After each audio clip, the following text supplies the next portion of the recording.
Hello, everybody, and welcome back to Exploring the Bible with Dave.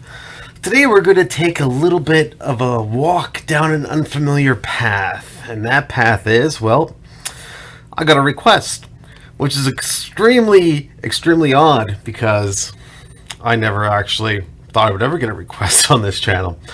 So, this request is by Lunar Knight 11295 on Reddit. He asked me if there was any chance that I would do David and Goliath. And so I decided, why the heck not? So why wouldn't I do David and Goliath? Well, I don't really know much about David and Goliath, besides the cartoon and stuff on the Simpsons and whatnot. And I am familiar with the story of the fact that it was the guy gets a giant. So I figured, why the heck not? So Lunar Knight 11295. This one is for you. And if you have any other requests out there, anybody, or whatever, I'll read it. I don't care, because I'm just happy knowing that at least somebody is watching these videos. So this is from 1 Samuel 17. I'm reading the New Living Translation Bible. Goliath challenges the Israelites. Chapter 17.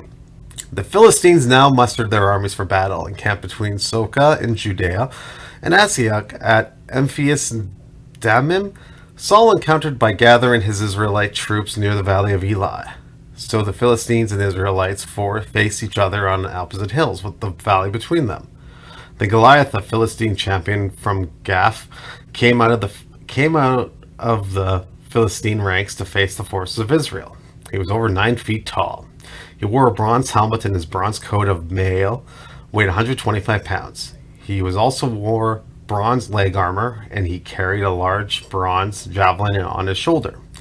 The shaft of his spear was as heavy and thick as a weaver's beam. Tipped with an iron spearhead that weighed 15 pounds, his armor bearer walked ahead of him carrying a shield.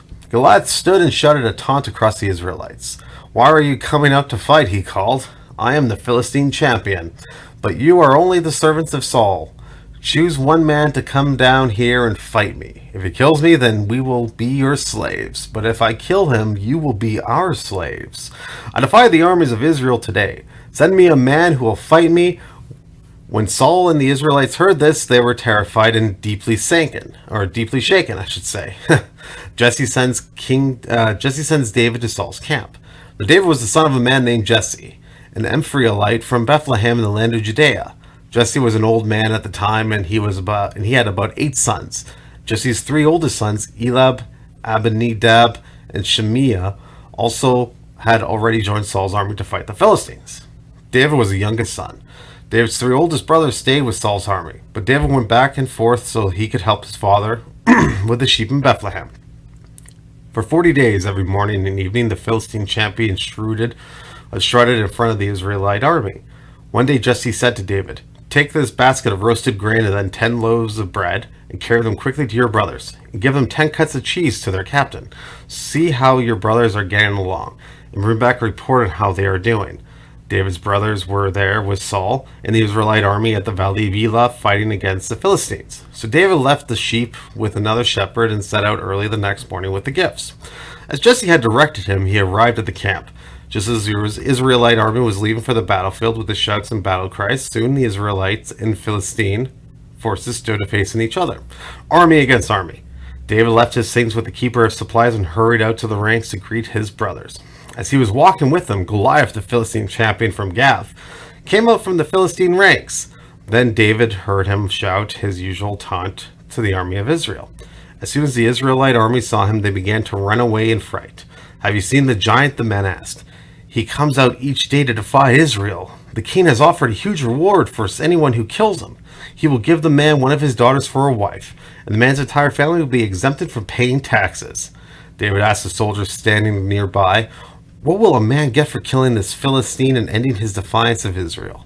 Who is the pagan Philistine anyways? And he's allowed to defy the armies of the living God." And these men gave David the same reply. They said, "Yes, that is the reward for killing him." But when David's older brother Eliab heard David talking to the men, he was angry. "What are you doing here anyway?" he demanded. "What about those few sheep you're supposed to be taking care of? I know about your pride and deceit. You just want to see this battle. "What have I done now?" David replied. "I was only asking a question." He walked over to some others and asked them the same thing and received the same answer. The David's questions were reported to King Saul, and the king sent for him. Now, I'm not going to lie, this is actually really good. Like, this is actually getting really, really good. And I got a feeling I know what's going to happen, but I don't care. I'm going to read it anyways, because this is actually, this is some pretty good stuff, you didn't see this in the clay animation cartoon show or whatever it was, or I guess even that Simpsons episode. David kills Goliath. "Don't worry about this Philistine," David told Saul. "I'll go fight him." "Don't be ridiculous," Saul replied. "There's no way you could fight this Philistine and possibly win. You're only a boy, and he's been a man of war since his youth." But David persisted. "I have been taking care of my father's sheep and goats," he said. "When a lion or a bear comes to steal a lamb from the flock, I go after it and fight with the rescue and with the lamb from its mouth.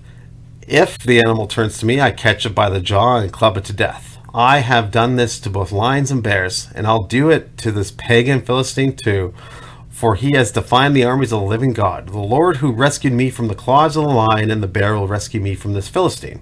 Saul finally consented. "All right, go ahead," he said, "and may the Lord be with you."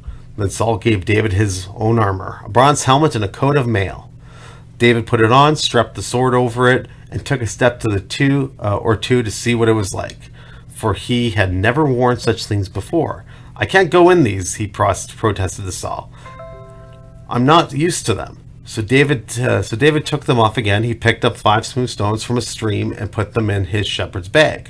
Then, armed only with his shepherd's staff and sling, he started across the valley to fight the Philistine.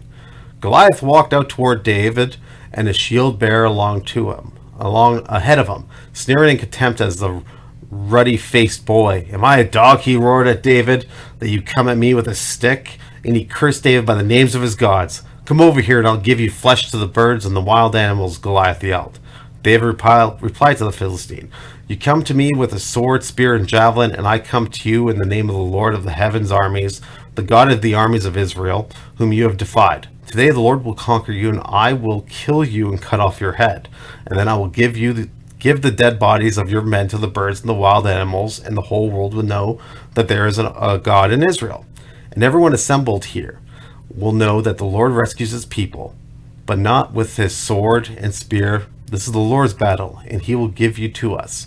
As Goliath moved closer to attack, David quickly ran out to meet him.